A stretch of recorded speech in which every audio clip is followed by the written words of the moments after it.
Thank you. I've been asked to say a few words about Dr. Lucas. He needs no introduction.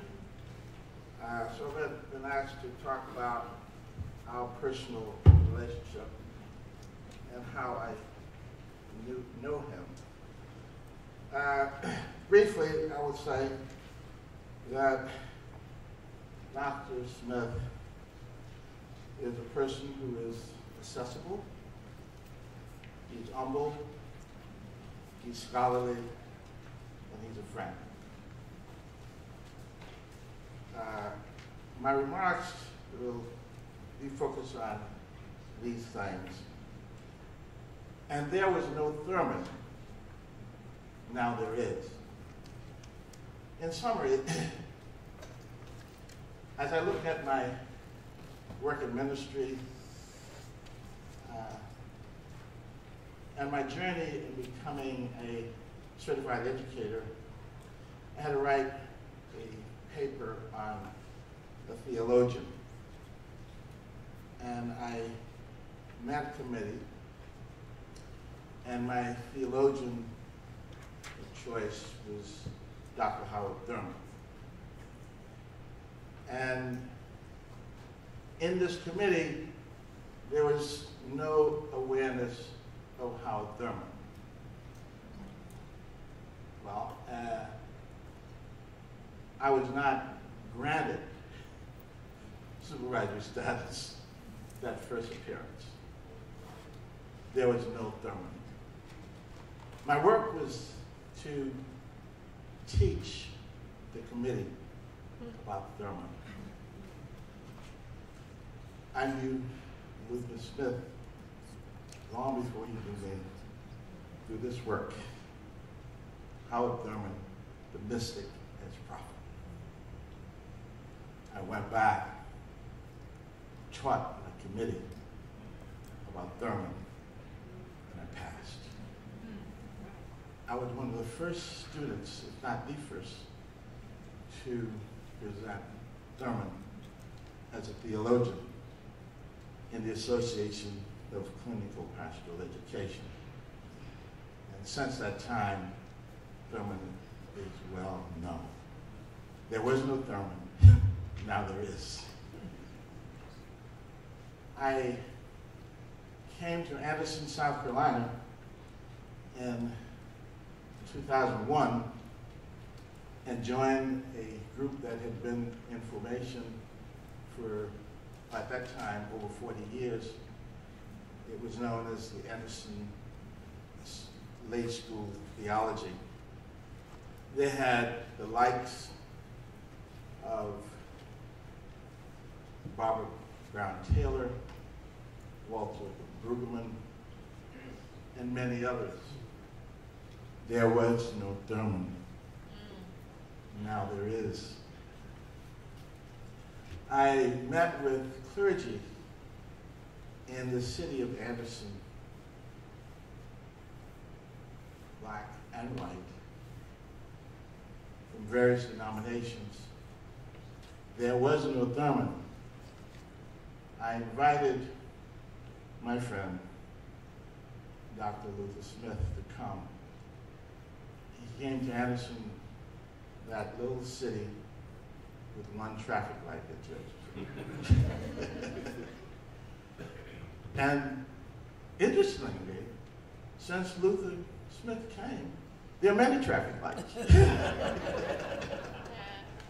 But on that occasion, the second time he came, that's when he met my dear friend, the doctor's Nancy, with his lovely wife, Ellen. So I played a little part in bringing them together, and we have this. So I'm happy to be here and grateful for the friendship that's been developed. It's amazing how seemingly insignificant little things can blossom. And I feel humbled and gracious to have played a little part in bringing these people together. So please welcome again my friend, Dr. Liz.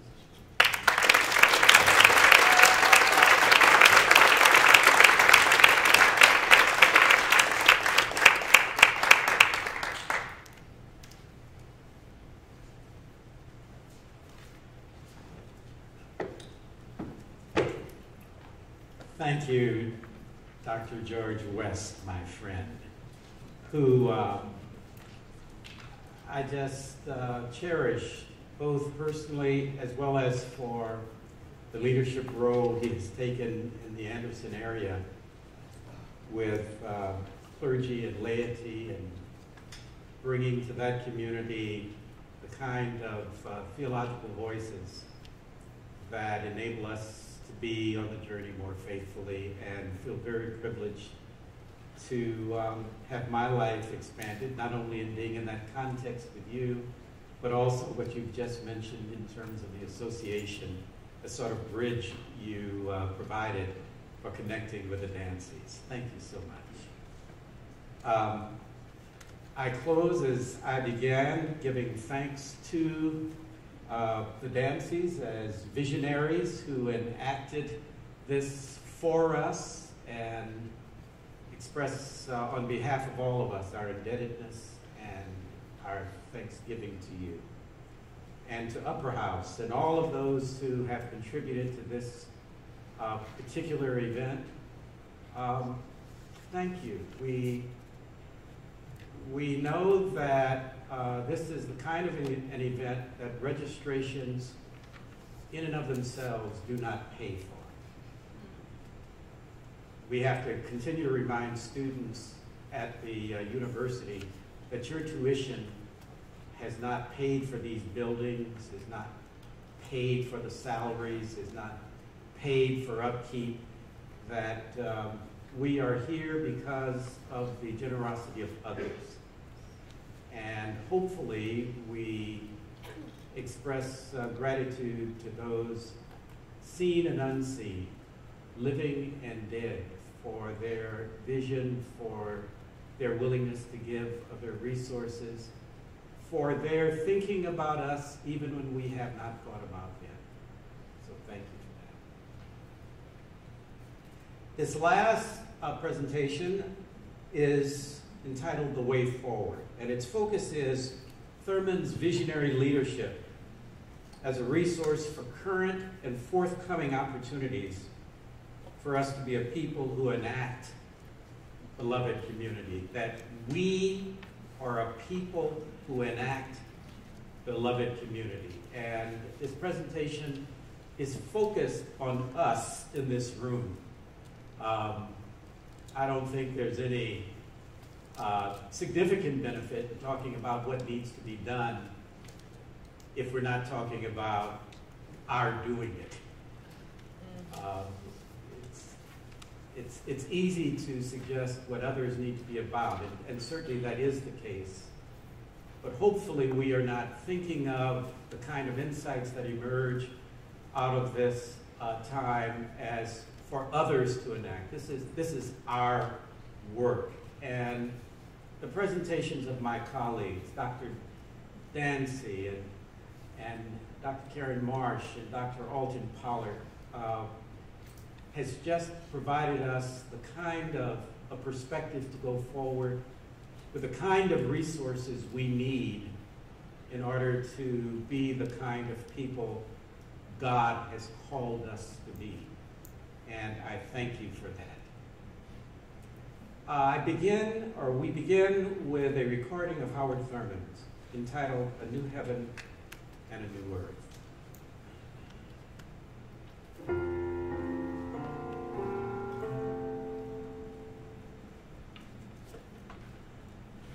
We are in varied ways concerned about welfare and well-being, our own and that of others. Rare indeed is the man who looks at his own life, who examines his personal position, and is assured that he is in no need of improvement. The place where a man stands is never quite the place that marks the limit of his powers, and the resting point for all his dreams. This is the way of life. It is easier to be more concerned about the welfare and well-being of the world than about our own. Few can escape the urge to join in the general chorus of the age that we have fallen upon evil days. There seems to be a strange, weary comfort in taking one's place against the wailing wall. There is a searching danger ever present in all anxiety, whether personal or social. It can so easily become a substitute for thoughtful planning and action. One is constantly placed in jeopardy by this possibility. Have you ever said with real feeling, for instance, I must do something about drinking so much coffee, or I'm alarmed over the fact that I can't seem to get down to business with my own personal life? Of the great number of people who feel outraged over what seems to be a terrible miscarriage of justice, how many do something concrete about it? All the energy is exhausted in such remarks. How awful, how terrible, what a tragedy. Something ought to be done about it. Somebody must do something. What a shame. Again, our emotional reactions to situations causes us to adopt measures that bring quick and temporary relief from the immediate pressures on us, but do not have much effect on the situations themselves. The real purpose is to relieve only ourselves. Somehow we must find that which is big enough to absolve us from artificial and ineffective methods for increasing welfare and well-being. This means the large view, the great faith, which will release the vast courage capable of sustaining us in the long pull toward a valid increase in welfare and well-being. It is for this reason that a religious faith about life and its meaning becomes a necessity for all who would work for a new heaven and a new earth, the achievement of which is not only literal truth, but must become literal fact.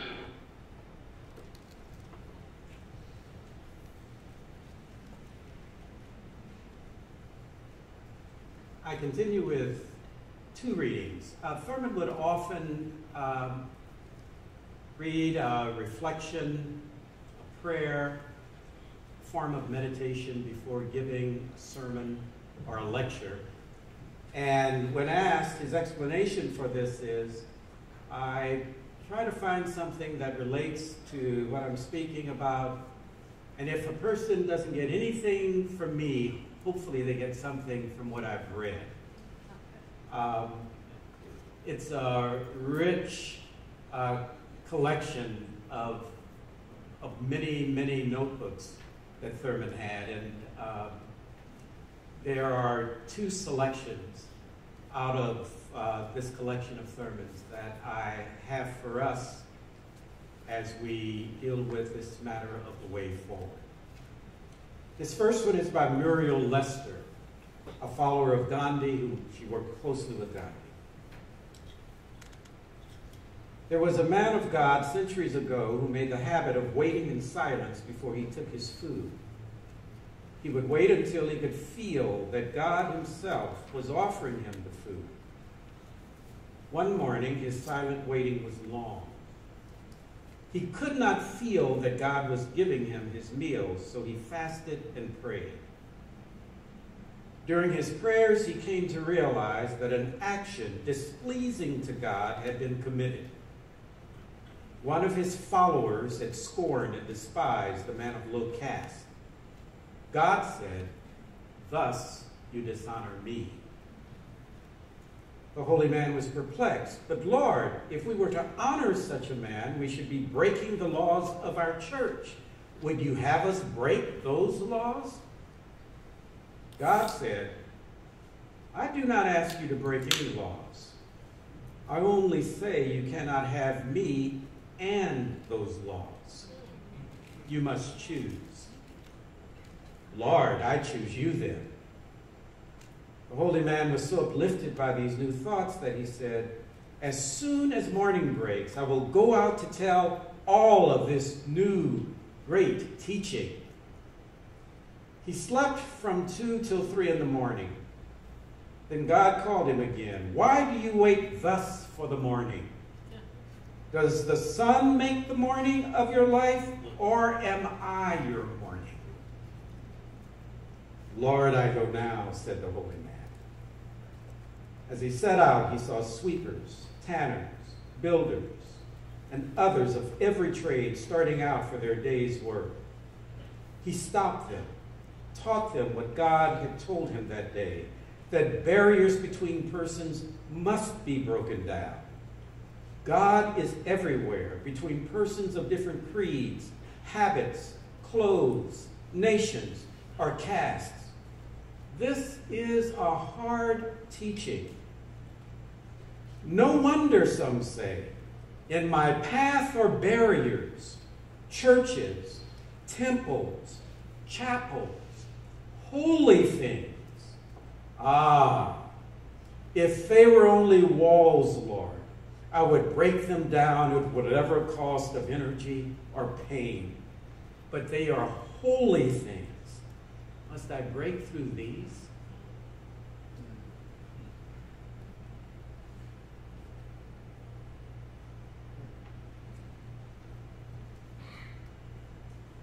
Thurman had a number of meditations in which you had animated and given voice in the meditation. Leaves, ants, other animals, and there's this one that was a favorite of his. York, Pennsylvania. With the temperature at 10 below zero, the first robin of the year was seen in York today. It was found dead on Penn Common. Call me an old sentimentalist, if you will, but this seems to me the most tragic news of the cold wave. I like people better than robins, and there has been widespread and agonizing suffering. But you see, this was the first robin.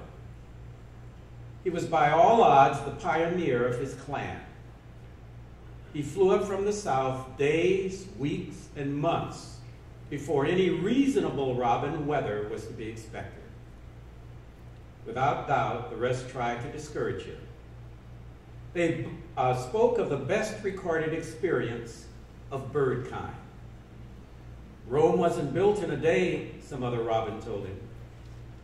And no doubt he was advised that if he insisted on such precipitate action, he would split the group and no good could come of it. Somehow I seem to hear him saying, if 10 will follow me, I call that an army. Are there 2 who'll join up? Or maybe 1? But the robins all recoiled and clung to their little patches of sun under the southern skies. Later, maybe, they told him. Not now. First, there must be a campaign of education.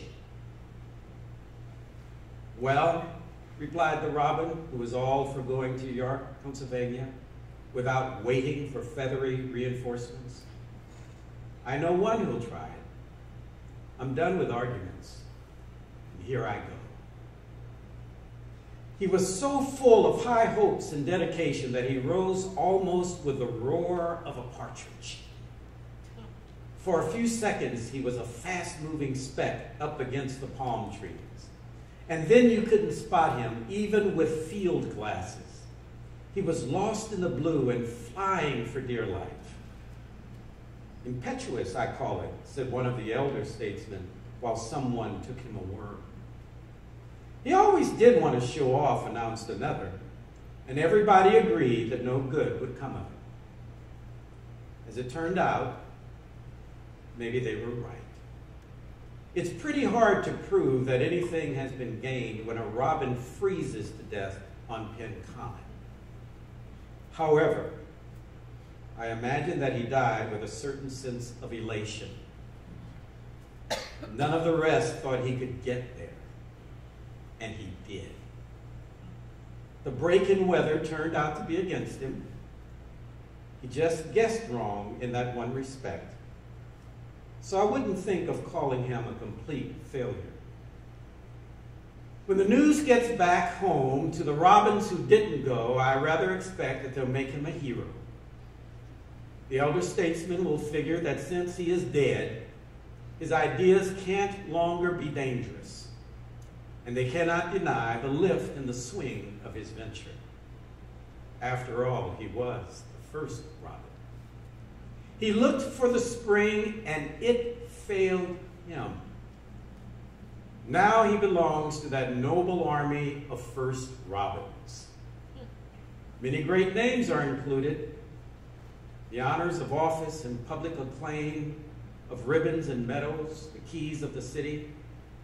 These are seldom the perquisite of men or birds in the first flight. These go to the 5th, 6th, and even 20th robins. It is almost a rule that the first robin must die alone on some bleak common before humankind will agree that he was a hero. And sometimes it takes 50 years, and often 100. John Brown, Galileo, and those who sought goals before the world was quite ready were all in good standing. The one who says, that would be swell, but of course you can't do it, is generally as right as rain. But who wants to get up and cheer for frustration? In the long haul, the first robin is more right than any. It was his idea. He softened the way for the others. And with him, even failure is its own kind of triumph. He is not the victim of dry rot or cautious or doomed eye strain from too close attention to ledgers. Here I go, he cries. And I wouldn't be surprised to be told that the first minute of flight is reward enough, no matter what follows. And so, in a metaphorical way of speaking, I bare my head and bow low in the general direction of the ice-covered plain, which is known as Penn Common. And I think that the burial address should carry the statement, you were the first, and after you will come others. They will inherit the grubs and the nests and the comfort. But yours is the glory. You are the first robin.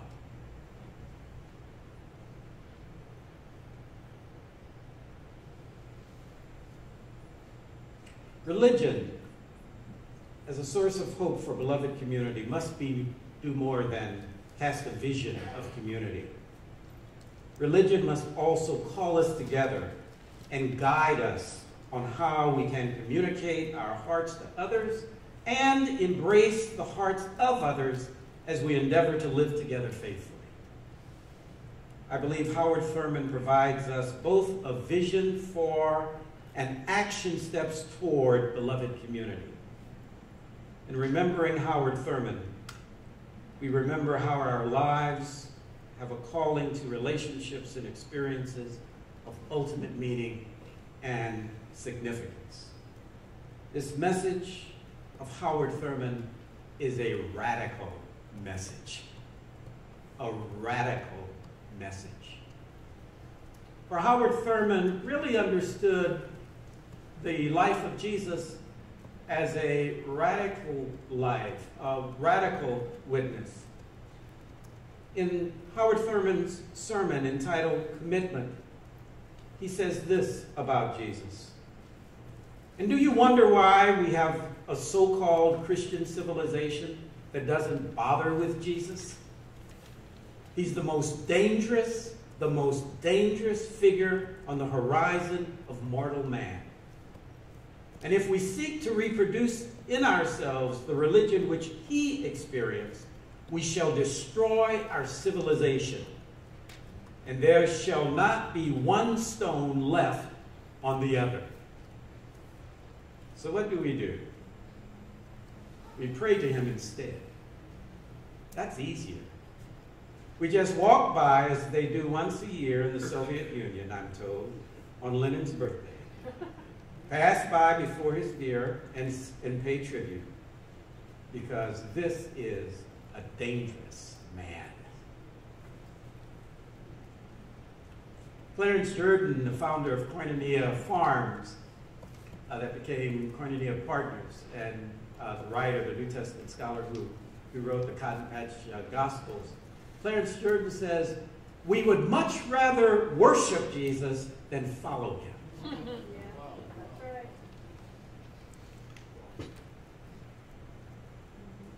I think Jordan is right. A meaning for the word radical is of or relating to the root of something. And often the word is used to characterize persons who seemingly have no respect for what is, and therefore they are committed to tearing that down in the cause for something that they believe to be better. But that's a mischaracterization of the word radical in terms of its most profound meaning. Radical has two significant meanings in terms of root. One is to pull up by the root.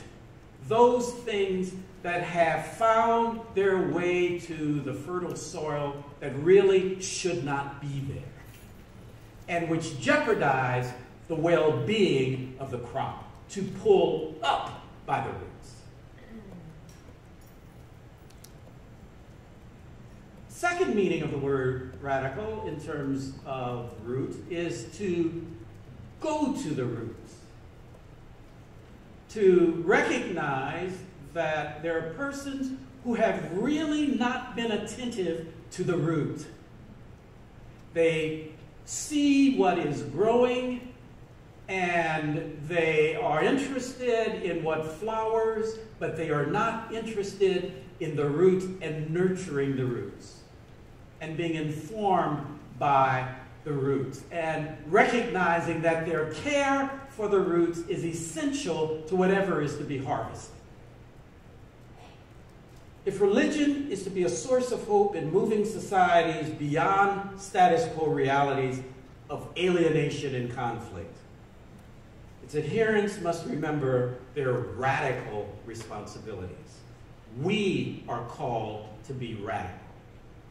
If we understand Jesus to be radical, to follow Jesus is to follow Jesus as a radical disciple. And I think it serves us to be honest in answering the question, do we really find that Jesus is too radical for us?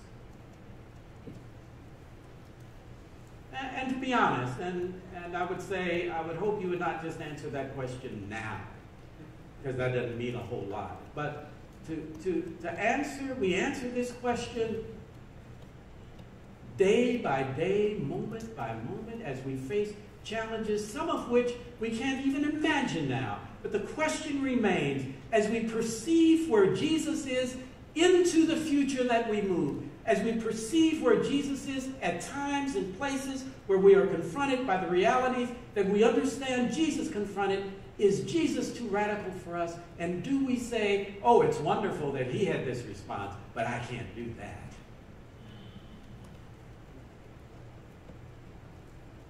Within their religions and their beliefs and traditions, there are poisonous invasions among that which God has cast for us that need to be pulled up.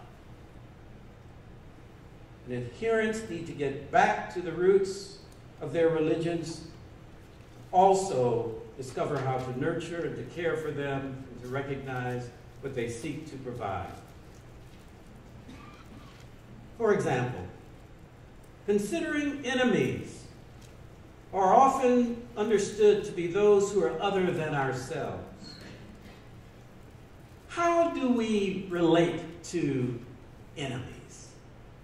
And how do we not just decide that we're not going to be violent to enemies, perhaps, but that we are going to do what Jesus told us to do. We're going to pray for enemies. We're going to love enemies. I've spoken with pastors in churches that have many veterans, as well as perhaps the churches located in a town with a military base, who have declared that they have not found it within themselves to pray for enemies in their church. For they fear that family members who have, especially those who have loved ones in battle zones, will interpret their praying for enemies as a prayer of treason.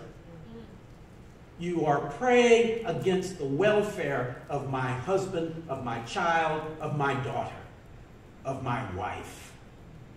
So there are no prayers for enemies.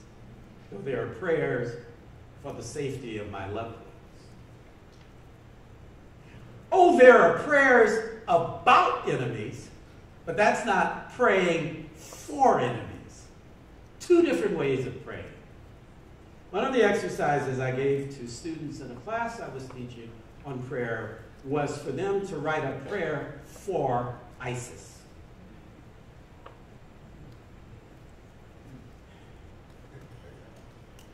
Oh, they worked at it and worked at it.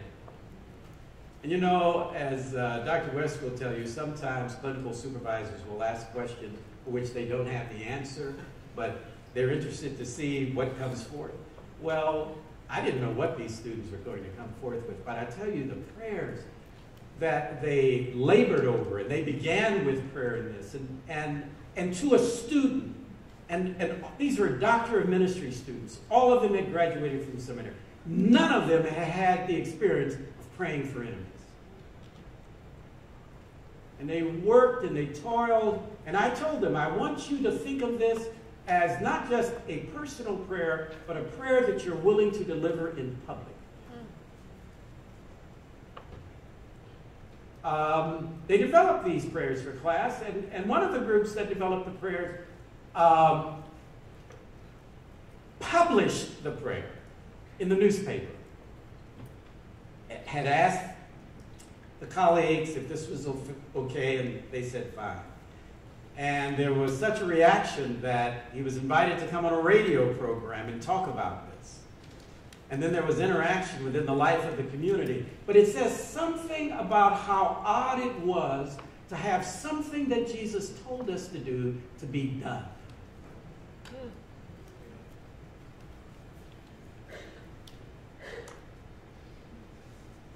The sanctity of violence is another deep root of religion that needs to be extracted. René Girard's theories of religion's sanctification of violence have influenced many scholars to focus on the need to oppose religious traditions that celebrate violence as God's justice. Too often, violence in sacred texts and religious history has been rationalized and justified as holy, since it explains how religious people have prevailed when threatened by their enemies. Missed, however, is how religion itself has been co-opted to embrace violence as a holy means for achieving peace and order and satisfying our fears.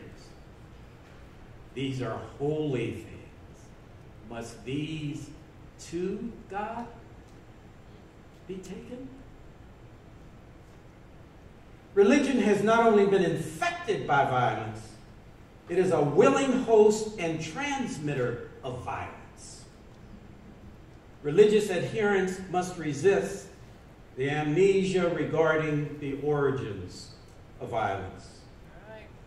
They have the responsibility to detect roots that betray their religion's calling to advance peace on earth among its diverse people. Radical remembering is vigilant with the process of pulling up the roots, those beliefs that imperil a religion's capacity to fulfill God's dream of community. The pulling up of such ancient and cherished roots is radical because it transforms religion itself. We often speak about religion transforming people, and yes, that is what religion does, and that is what religion should do. But religion itself is to be transformed. For as Thurman understood, our best at doctrines, our best at theology, is always out of date. That in some way, the revelation of who God is and what God is about is coming forth in new ways and demands new insights for us and demands new speech. And when that word is spoken, even that in some way is out of date, but we must have our spirits open to the newness of God. And not just make the demand that God be what we have understood God to be and be nothing else. A kind of God in the box, where we've domesticated God, we have packaged God, and we want to limit the freedom of God. And what's somewhat ironic is this biblical text of those who would want to limit the freedom of God. The biblical text does not describe God in this way. It speaks of a God who changes God's mind. So God told Moses what was going to happen to those unfaithful people who God delivered from Egypt. And Moses said, you can do that. Nobody can stop you. But you know there's a price to pay for that, God. They will say that you led them out into the wilderness to face this kind of horror. And when Moses finished, the text says, God repented. God changed God's mind. Howard Thurman, as he spoke about this passage that Karen Marsh gave us on Jesus and the demoniac, I'm going to get back to that, but as he spoke about the passage of Jesus and the Syrophoenician woman, or the Canaanite woman, and how he challenges, first she comes to him, remember she's begging for Jesus to come and heal her child, and Jesus doesn't say anything, and so the disciples feel that she's interrupting the work that they're about, and they want to get this shouting woman to go away. But she insists. And when Jesus speaks, Jesus declares, I came for the children of Israel. I didn't come for your people. Must the food that was intended for the children be given to the dogs?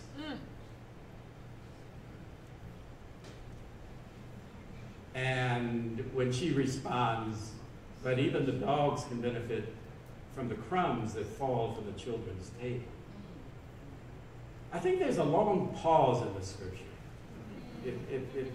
There ought to be some ellipses there that perhaps represent Jesus thinking about this. And Jesus assures her that her child will be healed. And there is the interpretation of scholars that this woman changed Jesus' mind. And not only his mind, but changed his ministry. That's also what Howard Thurman believes about this text. This woman changed Jesus' mind. And perhaps to follow Jesus is not a matter of following a Lord and Master who in some way is unchangeable, who has it all, who has no questions, who is some way or another convinced that how he's thinking at this moment is the way in which he'll think for the rest of his life, that he does not grow. Perhaps a Jesus who is so open to God speaking through anyone is worthy of being followed by us, because this Jesus is showing us how to be on the way, to be alive to God, awake to God, to be responsive to God in ways that God is surprising us in light of our preconceived convictions about a mission that is so dear to us. Or will you insist, no, that's not the way it should be? I don't want a Jesus who changes his mind. That's your question.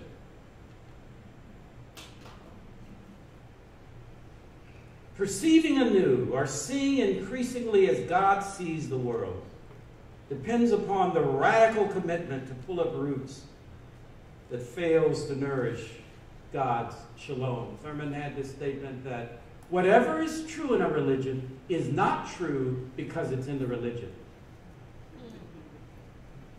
But it's in the religion because it is true.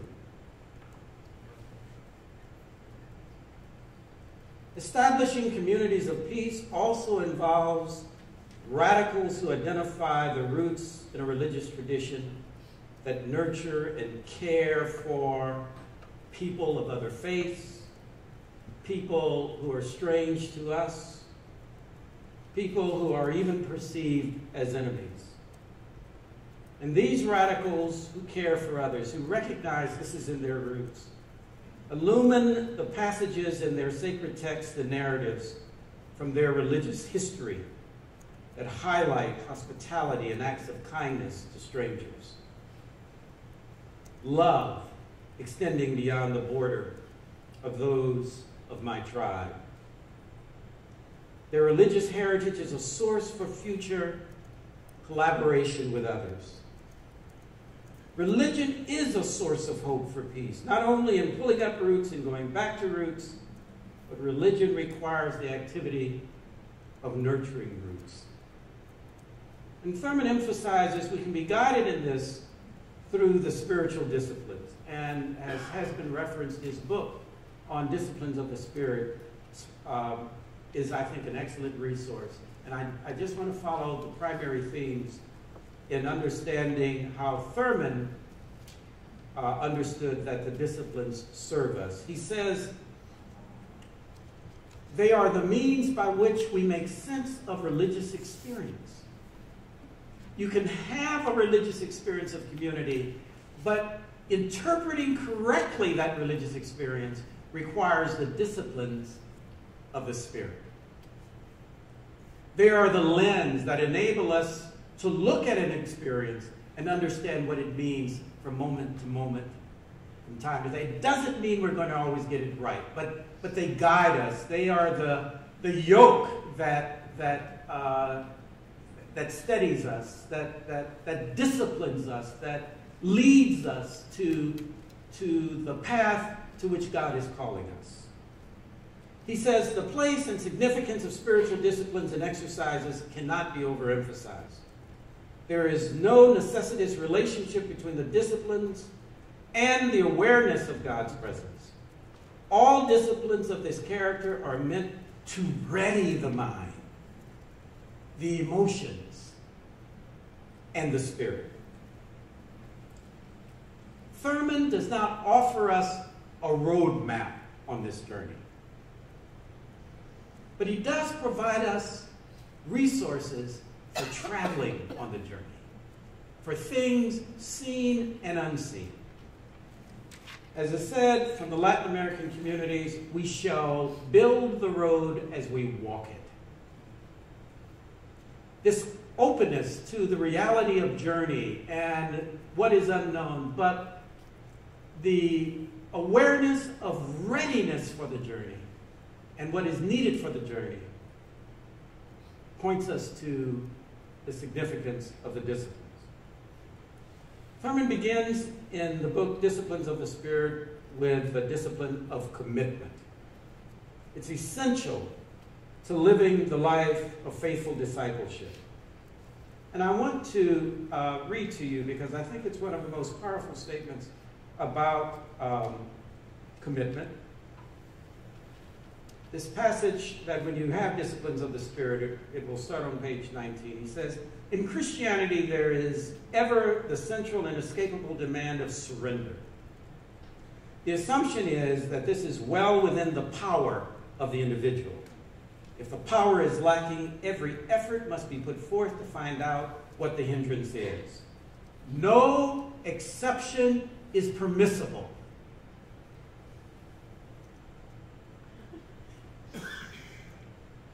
In other words, no excuses.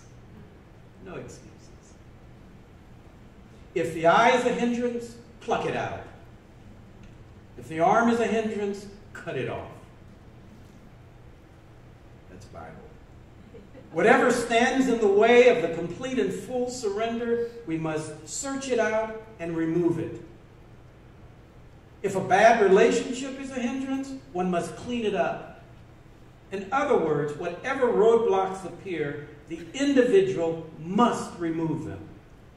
The yielding of the very nerve center of one's consent is a private, personal act in which a human being, as sovereign, says yes.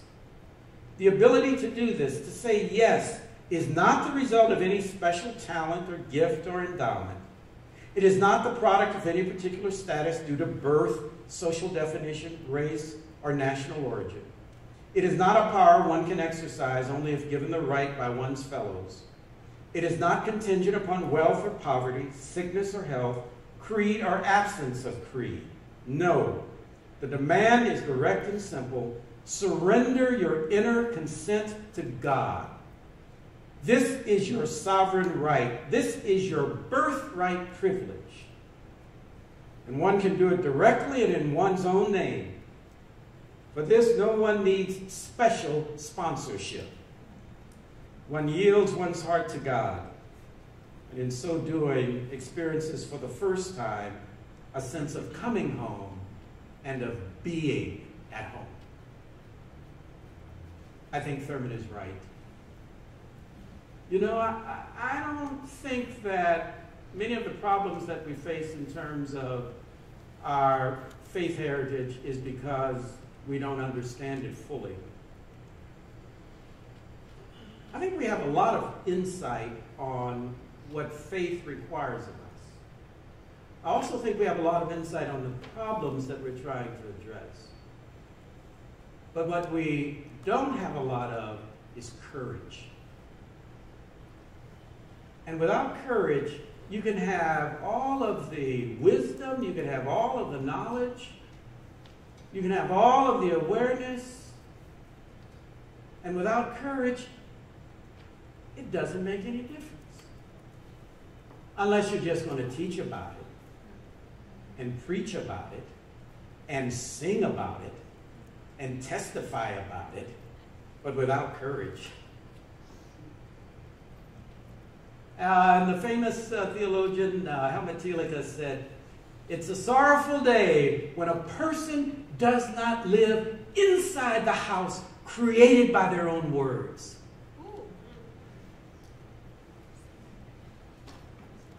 Remember that Jesus didn't speak against atheism, but he did speak a lot against hypocrisy. Secondly, growth. And the very character of Jesus is one of growth. We have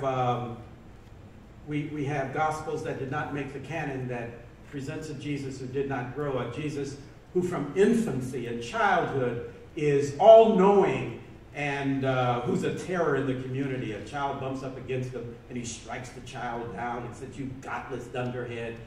The teacher chastises Jesus as the teacher is trying to teach Jesus the alphabet, and Jesus withers the teacher's arm. These are some wonderful... they didn't make it into the canon, and and there's good reason. But what does it mean to have a Jesus who doesn't grow? And who were the teachers of Jesus? And what does it mean? And when did Jesus stop growing? Growth is essential to faith. Growth is essential to becoming. Growth is essential to being alive to God. The Methodist women in 1910 of the Methodist Episcopal Church South said, "Grow we must, even if we must outgrow all that we love."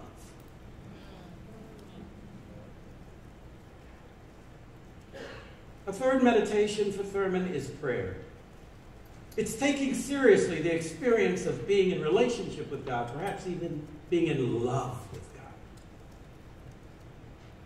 Have you ever been in love? And if so, wasn't communication important?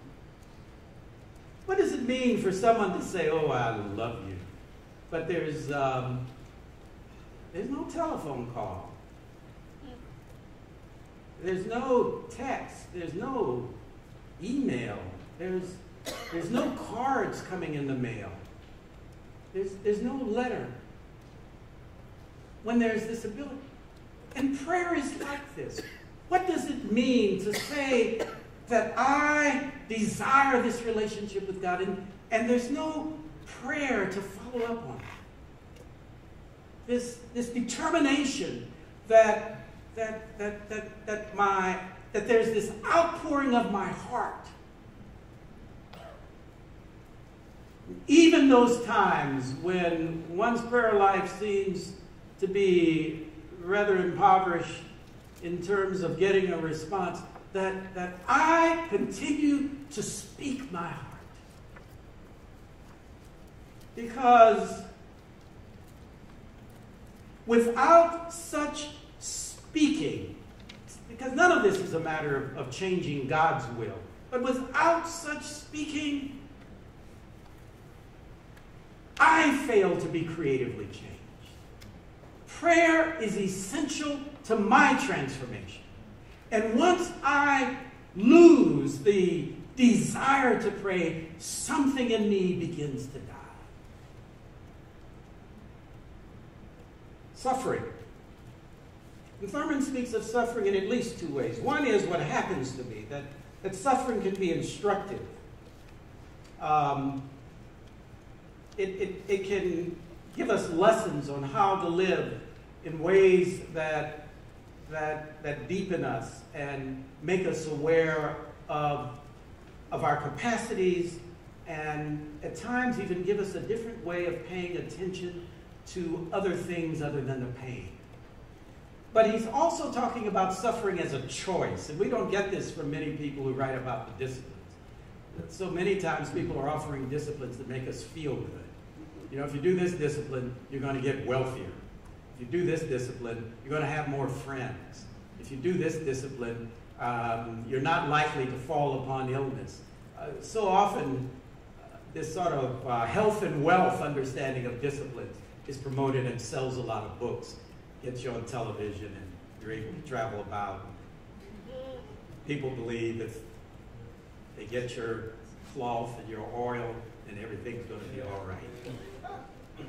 But how might suffering be a choice? That the decision to make oneself vulnerable to suffering, much as well as suffering itself, is a decision of faith. And to go down a road where I avoid suffering, even though I'm aware that God calls me down that road, is to make fear of suffering more of a God than God's call upon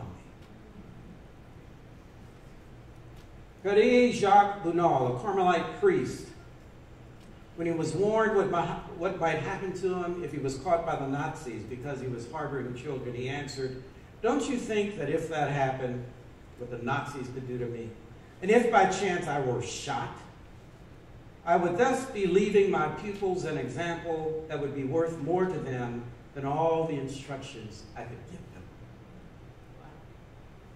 what kind of an example are we leaving our children? It went on that there came a time, even after his arrest, that he still could have been released, but he discouraged any efforts to have himself released because he said, priests are needed in prison. Choosing suffering, because that type of suffering is an expression of vocation. Choosing even suffering unto death. Archbishop Oscar Romero of San Salvador said, I rejoice, brothers and sisters, that our church is persecuted precisely for its preferential option for the poor. How sad it would be in a country where such horrible murders are being committed if there were no priests among the victims. What level of solidarity is that? And only comes through suffering and the embrace of suffering as an option, rather than having the fear of suffering becoming our God. It is the choice of the first Robin. Despite ridicule, ostracism, and facing violence, perhaps certain pain and death, we go forward. Alton Pollard mentioned, he used a fascinating phrase that I had not heard before. He talked about thick trauma. And as I've been reading on trauma, I've understood that it's considerably more pervasive than we probably know. That in our congregations, in our classrooms, in any gathering, you will have a large percentage of people who have experienced trauma. Many of them from family members, in their homes. Some of them from their communities. Some of them not only early in life, but later in life. And the coping mechanisms for trauma can be quite difficult, and it can be carried without any sense of relief. And Judith Thurman, in her work in dealing with trauma, in speaking with many therapists, discovered that there are such horrendous experiences that some people have that they have difficulty finding a therapist who wants to take the responsibility of being with them and providing therapy. Because for the therapist, what this person has been through is so horrendous that the therapist doesn't want to be exposed to it. And Judith Thurman says, for those therapists who say yes, and though it's been a struggle for them to open themselves to the narratives of the persons with whom they're guiding, that there is this declaration that in the end, they have been made more whole by choosing to move through the suffering with the person. And now remember, these are people in the healing profession. If it is difficult for many of them who are trained and skilled in healing, what does this say about us who often feel inept? How do we respond? And how do we discover those who can be of help so that we can make references to people? How can we be aware of how pervasive trauma is so that we might at least uplift in some form or fashion our awareness about it so that people aren't always feeling as if they're having to hide what has happened to them, because they often think no one else has gone through this. And this last discipline of reconciliation, this is where Howard Thurman's community-affirming process offers insights and terms of dealing with relationships. He insists that everyone has a personal responsibility and opportunity to contribute to nurturing roots by establishing fellowship across racial, ethnic, and faith boundaries. That Thurman says hate begins, and Jesus said that hate begins with no contact. It begins with no contact. And a fundamental definition of the word reconciliation is a place of meeting. A place of meeting. This is a feeling I have about Upper House, that it's a place of meeting. What places of meeting are we creating in our communities? The communities where we live, the communities of our congregations, and the communities of our organization. Where do people come together? And how do we expect reconciliation to occur if there are not places of meeting? For people who are often living their lives in particular circles of alienation from one another because all of their lives have somehow or another been with people like them. No contact. I was speaking about overcoming racial bias, and a man stood up and he said, Dr. Smith, I want to tell you something. I grew up in the South, and I had parents who really spoke to me about not hating anyone or thinking of myself as superior just because I'm white and they're not. And I want to say that I grew up with gratitude for the teaching of my parents, and I can honestly say that I grew into adulthood not having the type of prejudice that I saw all around me with other people, and I am so indebted to my parents for this gift. Then he said, then I finally met a black person. And that was not a good meeting. And he had to struggle with what it means to relate to someone who you have not in some way only understood in an abstract way, but not out of a relationship. And even a positive stereotype is still a caricature, a stereotype that can be destructive. When you romanticize someone, you know, all immigrant children from India, they're great spellers. And all Asian children, you know, they're real good at math.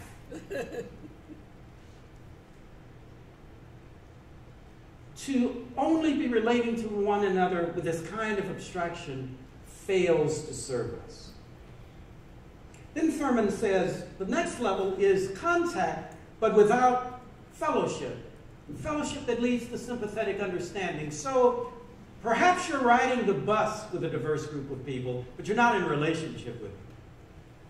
You see the group and their music is too loud, they dress strange, they don't keep their pants pulled up, and you just want to get to the next bus stop without any kind of interaction.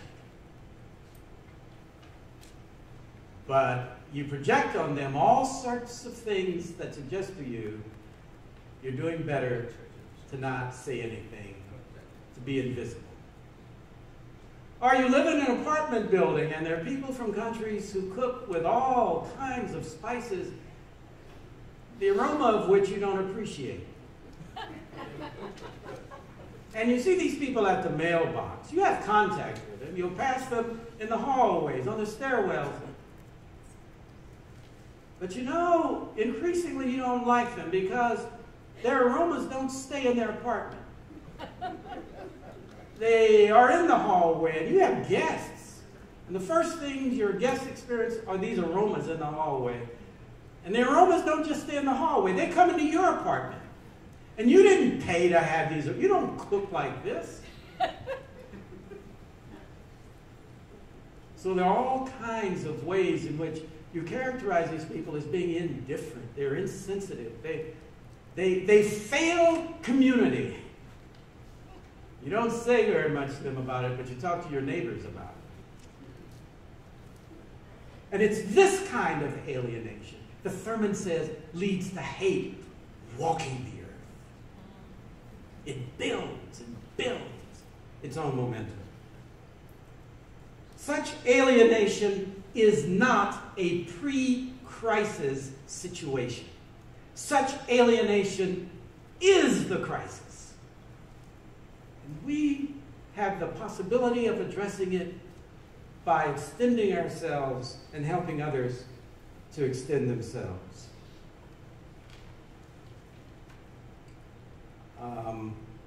Thurman often had a phrase, "I'm about to stop, though I'm not through." This is my case. I have a clock, and I'm paying attention to it. Ignore it. Ignore it. Just keep going. Have your way, Holy Spirit, have your way.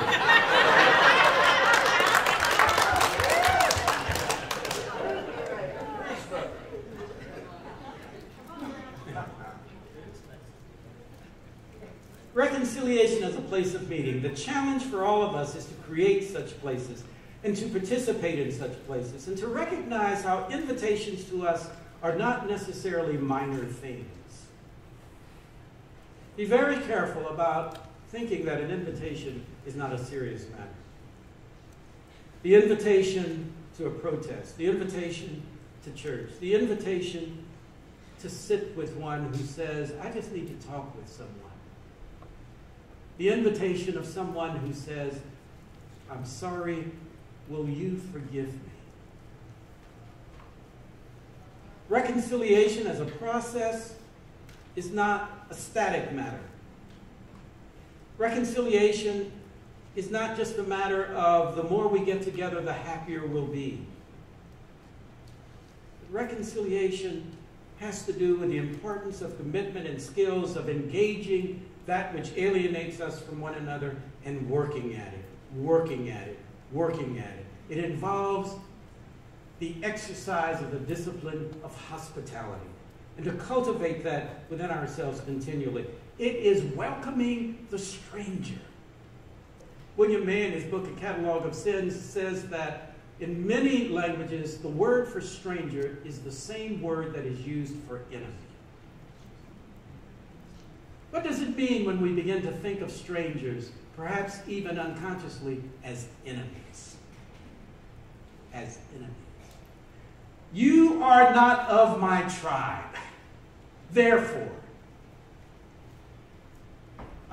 there was a group of young people who went to Dexter Avenue Baptist Church in Montgomery, where Dr. King was a preacher. And there at Dexter Avenue Baptist Church, the guide was telling them about the way in which many of the members had put themselves on the line on behalf of civil rights, and many other people who were not members, and their willingness to die for this exercise of their rights, this exercise of their spirit. And so she asked another young group of fourth graders, "What are you willing to die for?" And one of the fourth graders, one of the young men who was a fourth grader said, when asked, "What are you willing to die for?" his answer was, "Strangers."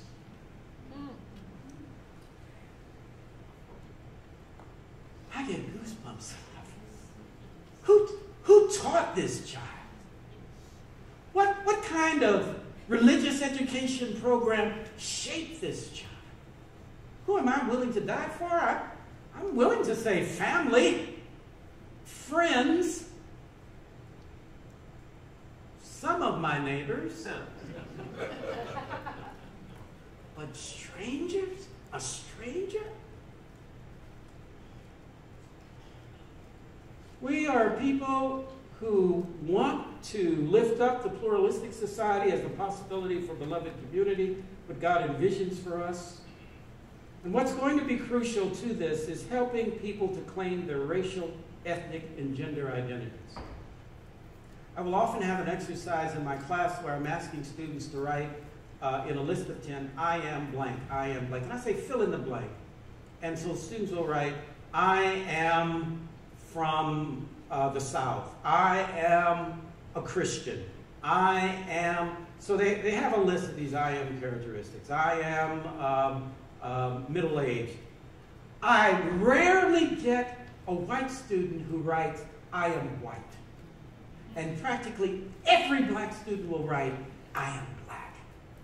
What is it about racial identity that some acknowledge as fundamental to who they are, and others have the privilege to ignore. Just about every woman will say, I am a woman. And few males will say, I am male.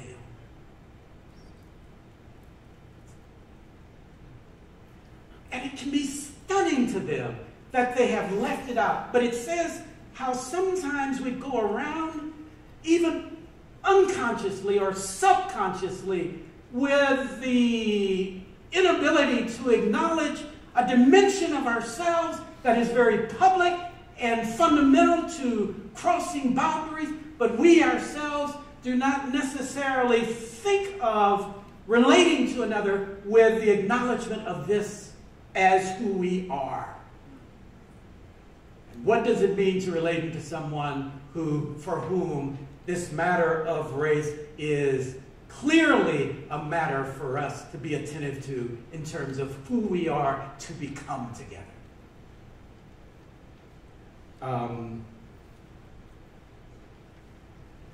There's an excellent film that I want to recommend to you. It's a documentary film. It's entitled American Textures. It's about 80 minutes long, and if you're looking about how the issues that arise in racial interactions, this is superb. It is really superb.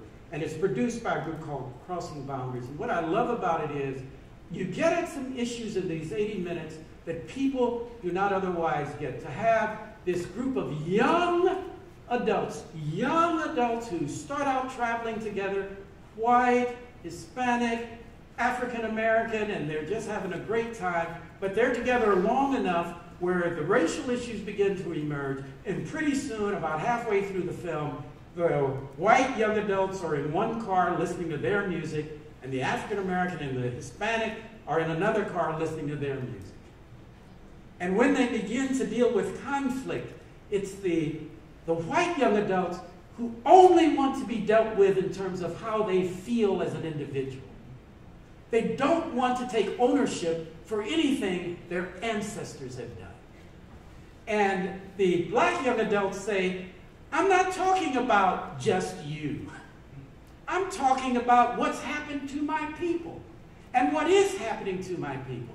What does it mean if conversations have one group that are thinking communally in terms of ancestors, that there are no time barriers to our conversation, and another group is resisting the idea of having any claim upon ancestors that they consider embarrassing and a history that they consider embarrassing? How do you cross the boundary if folks are refusing to recognize how they are locked in to notions of identity that fail reconciliation? And this is where Thurman's work at Fellowship Church is, again, a resource for us, where he talks about working together across boundaries over a sufficient time duration.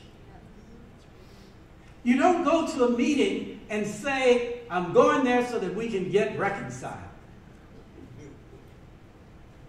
But what does it mean to have reconciliation not as an event, but reconciliation as a way of living?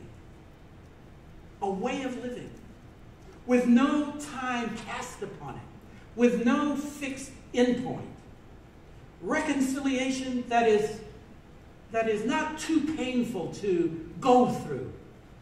Reconciliation that does not have a stopwatch on it. Reconciliation where one is giving oneself because this is my calling to be in the healing process, to be a reconciling person, and I am here, I can take it, I can listen, I can interact, I can ask questions, I can give answers, I can cry, I can express my anger, I can receive anger. What does it mean to offer oneself into the process in that way? So, I conclude, and I really conclude, with these suggestions. There are persons who are teaching conflict transformation skills. All of us, if we have have not had it should pursue training in conflict transformation. Because you can be certain that the process of reconciliation involves dealing with conflict. I promise you that. I promise you that. But how might you move through conflict creatively rather than move through conflict anxiously? Some of the type of community to which Thurman is calling us in terms of beloved community means not only that conflict happens to us, but sometimes we need to be initiating conflict. And how might that initiation of conflict be done creatively rather than simply destructively? Second thing I would say is, how do you assess your own capacities to be a mediating person in a meeting, even when you're not the leader? You're not in the head chair. But you have a way of listening. You have a way of engagement that you can ask the question that enables a group to make the turn, understanding matters of identity. Even the questions such as, so our decision that we're not going to be involved with this church across on the other side of the community, is that a Christian outcome? Just ask the question. Let them wrestle with it. You wrestle. One of Howard Thurman's favorite poems goes, I'm tired of sailing my little boat far inside the harbor bar.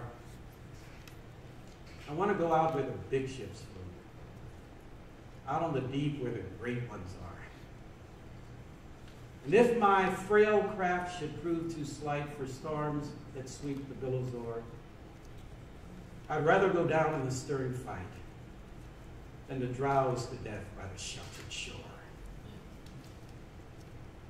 I believe we are a people who were created for the deep, and the hunger of our hearts longs to be there. Howard Thurman not only had the prophetic vision, he gave his life to enacting it, and the opportunity to experience the vision by living into the vision through relationships and social activism. This is a path traveled by Howard Thurman and by other inspiring prophets who will keep company with us. This we must do for our own sake. This we must do for our children's sake. This we must do for God's sake. And as I said earlier, the alternative to this vision of beloved community is unworthy of us. And it results in a future that is not worth anticipating. This we must remember. This we must remember.